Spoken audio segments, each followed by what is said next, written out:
Na obisku.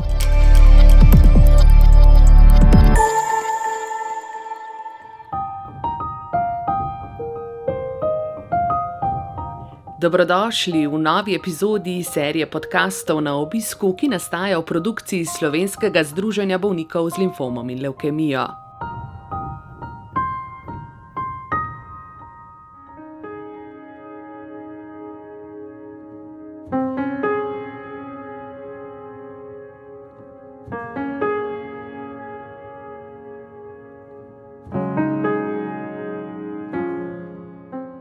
Lepo pozdravljeni v podkastu Na obisku. Že kar nekaj časa se nismo slišali, zato mi je še toliko bolj v veselje, da je danes z nami asistentka doktorica Karla Renar, specialistka hematologinja z kliničnega oddelka za hematologijo UKC Ljubljana.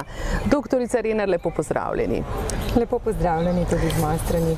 Tako, danes v vašem okolju, v vašem becirku, lahko da nama pade notri v mikrofončke kakšna sirena, kakšni študentje. Ja, pa vendar zunaj na zraku, tako da ni nevarnosti covida, ne? O covidu bova danes govorili. Povejte, doktorica Renar, smo se preveč sprostili, smo že vsi pozabili, da je bil še nekaj mesecev na vrhuncu? Ja, vsi smo zelo pričakovali umiritev te epidemije. Mi, ki delamo v zdravstvu, še posebej, ker je sama epidemija zelo močno vplivala na obravnavo in delo nas in seveda obravnavo zlasti bolnikov. Čakali smo ta trenutek, ko se bo količina okuženih bolnikov zmanjšala, tako da se bo dalo v navednicah delati normalno. Razveselili smo se dejstva, da so virusi, ki so sledili alfa, delta in tako naprej, sicer bolj kontagiozni, se hitreje širijo, vendar so imeli bolniki kakorkoli manj težke poteke in potrebe po hospitalizaciji so bile manjše.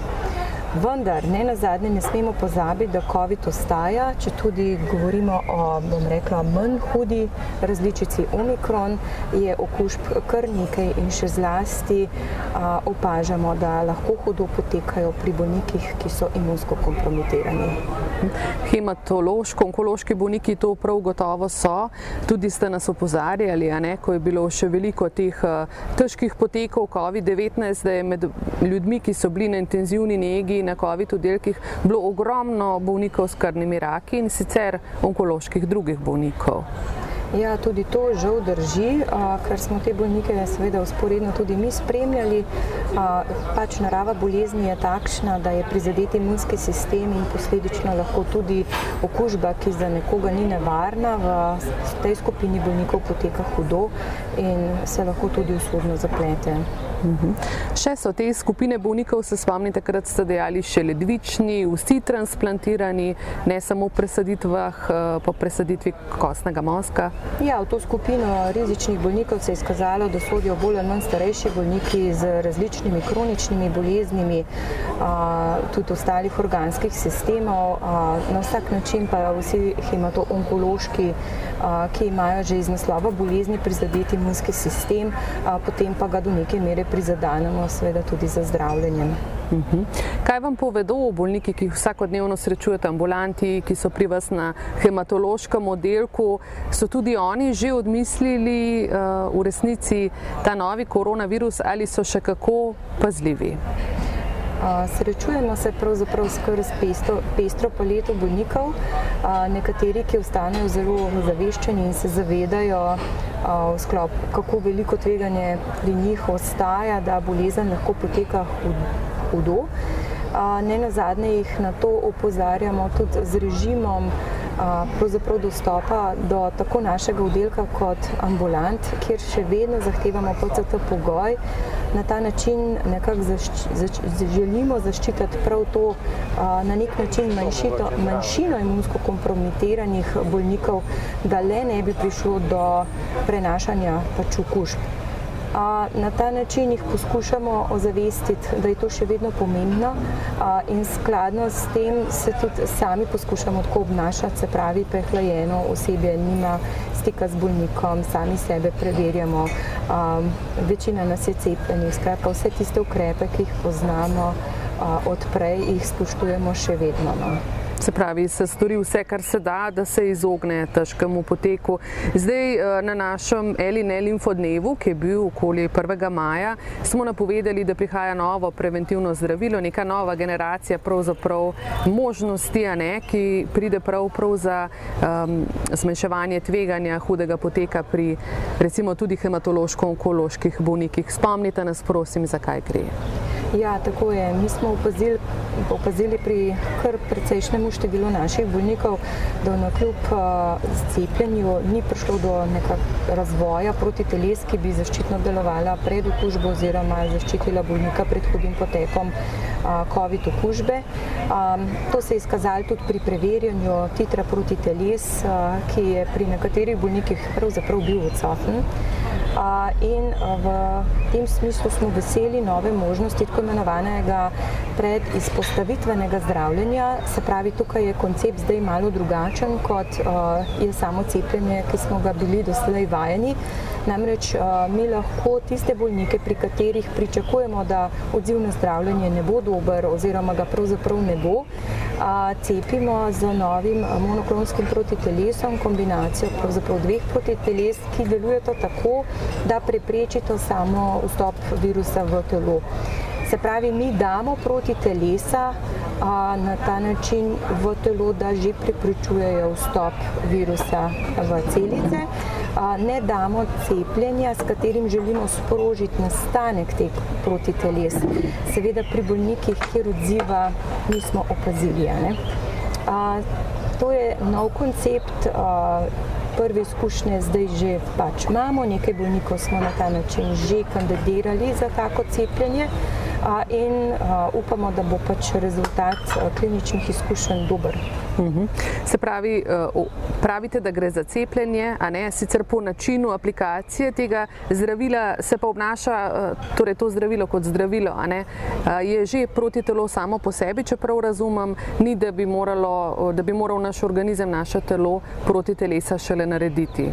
Je tako prav? Čisto pravilno ste povedali, se pravi, mi že vnesemo v obliki injekcije v mišico protitelesa, ki nekako pomagajo pri zaščiti pred okužbo. In tisto, kar je ključno, je, da mi cepimo, preden je bolnik izpostavljen. Se pravi, ko je nekdo okužen, je že prepozno, ker ta protitelesa po svojem delovanju preprečujejo vstop virusu v samo celico. Se pravi, zaščitimo, preden je bolnik kakorkoli v stiku s COVID-om in upamo na učinkovito preprečevanje okužbe. Zdaj vas prosim za zelo konkretne informacije. Nihče ne ve, kdaj bo izpostavljen kakšnemu tveganemu stiku, kdaj torej se posameznik cepi oziroma prejme to zdravilo, kje se to stori, komu je namenjeno, take zelo konkretne ABC napotke, to vedno potrebujemo. Tako je. Na kliničnem oddelku za hematologijo smo po priporočilu naših kolegov iz infekcijske klinike vzpostavili cepilno mesto za bolnike, ki jih mi povabimo, ki jih mi vodimo ambulantno, za katere mislimo, da bi bilo tako cepljenje priporočljivo. Pojasnimo način tega zdravljenja, kaj pričakujemo od tovrstnega cepljenja. Pripravili smo praktično dan v tednu, to je bodisi sreda ali četrtek, ko postavimo ekipo, ki cepi. Zdravilo, tako bolnik na cepljenje je naročen, prejmejo ga po dogovoru s kliničnim centrom v prostorih poleg vhoda na urgenci, kjer se je tudi prej izvajalo cepljenje, ampak seveda z našo ekipo, sestro in zdravnikom, ki cepi. Posebnost tega cepljenja je, da je potrebno aplicirati 2 injekciji v mišico, navadno je to glutealno, levo in desno. Po cepljenju je kot vedno potrebno pol ure počakati, da ne pride do neke reakcije, zlasti preobčutljivostnih reakcij. In potem naj bi to cepljenje nekako preprečevalo okužbo, kot pravijo, pol leta. Kako učinkovito pa? Raziskava, ki je utemeljila registracijo tega cepljenja, je nekako pokazala za več kot 70, celo 80% zmanjšanje verjetnosti okužbe. Tudi je pokazala, da cepivo deluje proti sevu omikron. in ostalim pač sevom, ki so bili v študiji. Je pa res, da tukaj se vedno znova soočamo z novimi sevi samega virusa. Ne vemo, kaj nas v prihodnosti pričakuje, ampak nekako mi rečemo tako, da v nekem trenutku imamo neko možnost, ki je za izkoristiti. Kaj bo pa prihodnost prinesla, je pa težko zdaj še govoriti. No. Povejte nam, doktorica Reiner, se zdaj potem še cepimo, ne cepimo, koliko časa po cepljenju lahko to zdravilo prejmemo? Pravzaprav še vedno veljajo vsa ostala priporočila, cepljenje ostaja še vedno ob tem načinu zdravljenja uveljavljeno in primerno skladno za priporočili, ki jih bomo prejeli za imunokompromitirane bolnike. Kako dolgo torej po recimo tretjem cepljenju ali drugem, v primeru, da smo se samo dvakrat cepili, lahko potem hemato-onkološki bolnik tako zdravilo prejme? Pravzaprav kadarkoli. Prav kmalu, ja, kar takoj. Tako. Dobro. Rekli ste, 6 mesecev bo torej to zdravilo posameznika varovalo. Kaj pa potem? Dobi novo dozo tega zdravila, se na novo cepi? Pravzaprav jasnih priporočil še ni, ker gre za povsem novo zdravilo, tako da pričakujemo odgovore v prihodnjih mesecih in skladno s tem tudi pač nadaljnja priporočila, kako je in kaj naprej. Kaj pa neželeni učinki? Na vsak način vedno nas skrbi, da ne bi prišlo do kakšne preobčutljivostne reakcije, kadarkoli vnašamo v telo katerokoli novo molekulo, pač smo na to pozorni, zato je tudi potrebno po cepljenju počakati. Tukaj obstaja eno opozorilo, ki je morda zelo pomembno, in sicer nekoliko več je bilo kardiovaskularnih zapletov pri bolnikih, ki so sicer imeli dejavnike tveganja oziroma že neke kardiovaskularne bolezni v preteklosti, tako da v tej populaciji bolnikov, kamor sodi kar velik sklop sicer kroničnih bolnikov, je potrebna previdnost. Ampak rekli ste, zraven je sestra, zraven je zdravnik, posebej bolnika povabite, za katerega presodite. Katere skupine bolnikov pa so še kandidati za to novo zdravilo, ker to ni kar splošno dostopno, ne moremo se ga izbrati, na cepljenje smo povabljeni v tem primeru za to zdravilo?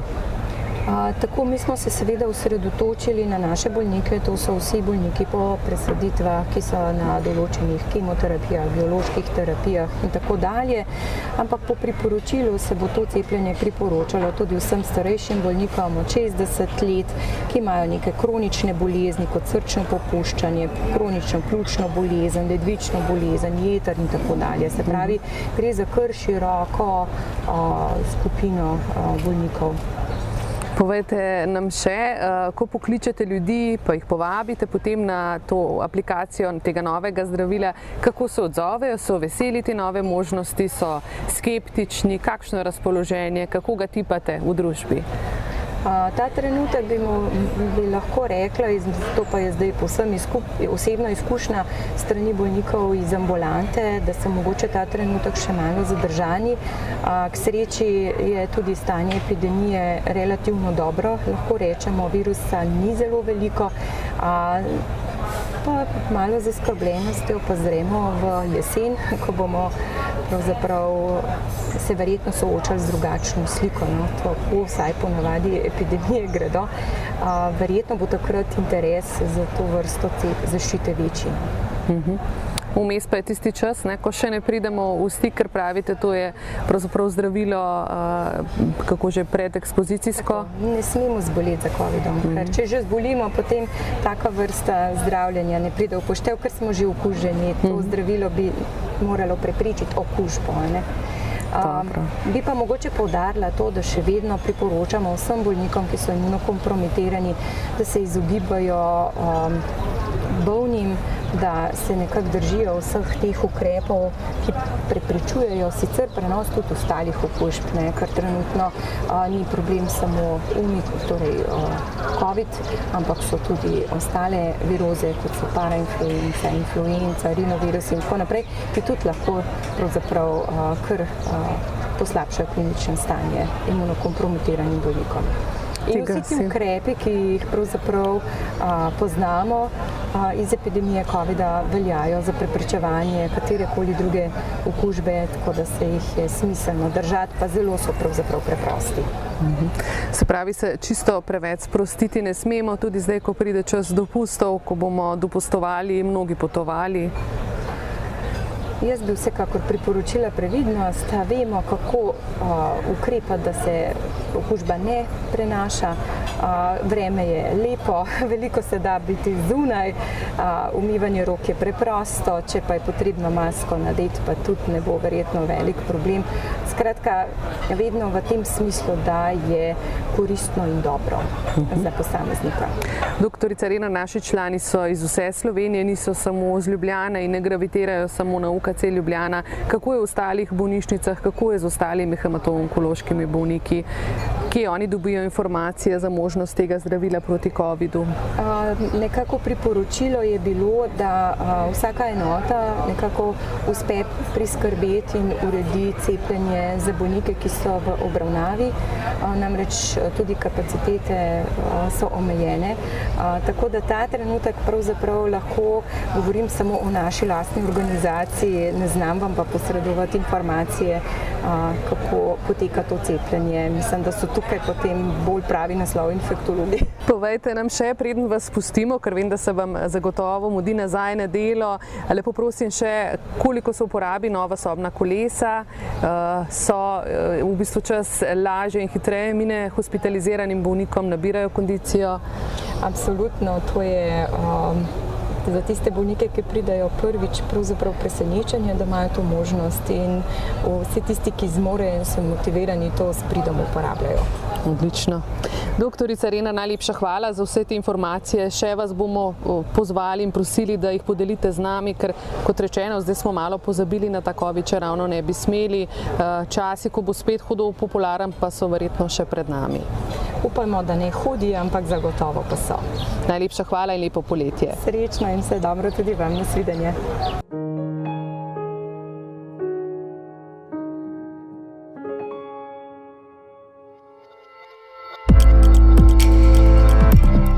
V našo družbo vabljeni spet čez 14 dni. Na slišanje!